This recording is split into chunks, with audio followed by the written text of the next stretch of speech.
দর্শক এই বিষয়ে বিস্তারিত জানাতে কলকাতা থেকে আমাদের সাথে যুক্ত হচ্ছেন সহকর্মী শুভজিৎ পুততুণ্ড। শুভজিৎ, পশু বিক্রি এবং জবাই সংক্রান্ত যে বিজ্ঞপ্তিটি জারি হলো, এই বিজ্ঞপ্তির আসলে আগে কি নিয়ম ছিল, নতুন করে বিজ্ঞপ্তিতে কি কি বলা হচ্ছে আর আরেকটি বিষয় বলবেন যে সামনে ঈদুল আজহা, তার আগে এই ধরনের একটি বিজ্ঞপ্তি এই পেশার সাথে যারা সংশ্লিষ্ট রয়েছেন তারা বিষয়টিকে কিভাবে দেখছেন?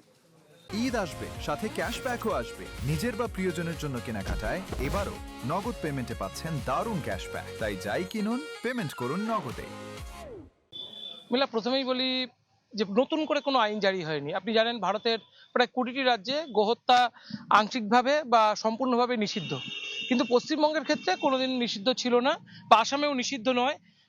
এই পশ্চিমবঙ্গের ক্ষেত্রে যেটা বলার, যেটা 1950 সালের যে আইন, অর্থাৎ প্রাণী হত্যা আইন 1950 সালের, সেই আইনকেই কিন্তু মূলত সামনে নিয়ে আসা হয়েছে এবং সেটা কঠোরভাবে বলবৎ করার যে নির্দেশ, সেটা কার্যত জারি করা হয়েছে। এক্ষেত্রে শুভেন্দু অধিকারী দুটো আইনের সহায়তা নিচ্ছে। প্রথম, 1950 সালের প্রাণী হত্যা আইন, সেখানে তিনি বলছেন যে গরু বা মহিষ হত্যার ক্ষেত্রে নতুন করে, অর্থাৎ যে কঠোরভাবে আবার এই আইন বলবৎ করার কথা বলা হচ্ছে। সেখানে বলা হচ্ছে যে গরু বা বাছুর যাদের 14 বছরের বেশি বয়স হয়ে গিয়েছে, যারা একেবারে সন্তান প্রজননে অক্ষম, এবং যাদের ক্ষেত্রে বলা হচ্ছে যে কোনোভাবে আঘাতপ্রাপ্ত হয়েছে বা তারা স্থায়ীভাবে পঙ্গুত্ব এসেছে, সেই সব প্রাণী হত্যা করা যেতে পারে। তবে সেক্ষেত্রে পৌরসভা এলাকায় পৌরসভার প্রধান, অর্থাৎ পৌরসভার চেয়ারম্যান, এবং গ্রামীণ এলাকায় একেবারে পঞ্চায়েত সমিতির সভাপতি এবং একজন পশু চিকিৎসক, এদের একজন সার্টিফিকেট বাধ্যতামূলক।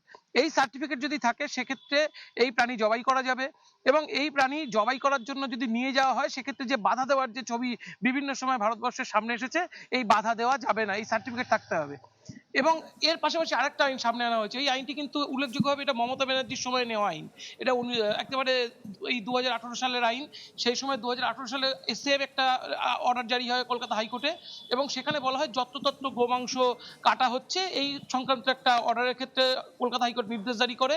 এবং সেই নির্দেশের পরিপ্রেক্ষিতে 2019 সাল 21 সাল নাগাদ, 2021 সাল নাগাদ যদি একদম খুব ভুল না করি, সে সময় মমতা ব্যানার্জি সরকার আবার একটা অর্ডার জারি করে।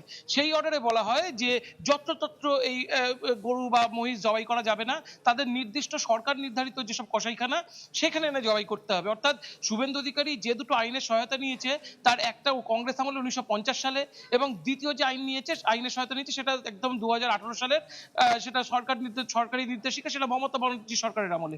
এই দুটো সরকারি যে আইন, এই দুটো সরকারি নির্দেশিকা তিনি সেটা কম্পাইল করেছে, এবং কম্পাইল করে সেটা তিনি জারি করেছে আজকে। এবং তিনি সেটা বলছেন যে এইটা কঠোরভাবে বলবৎ করতে হবে, যদি বলবৎ না হয় সেক্ষেত্রে তার প্রায় 6 মাসের জেল অথবা 1000 টাকার যে জরিমানা, তার একটা সংবিধান রাখা হয়েছে। এবং এটা কঠোরভাবে মানতে হবে। রাজ্য সরকার মানার ক্ষেত্রে তারা জিরো টলারেন্স নীতি গ্রহণ করেছে।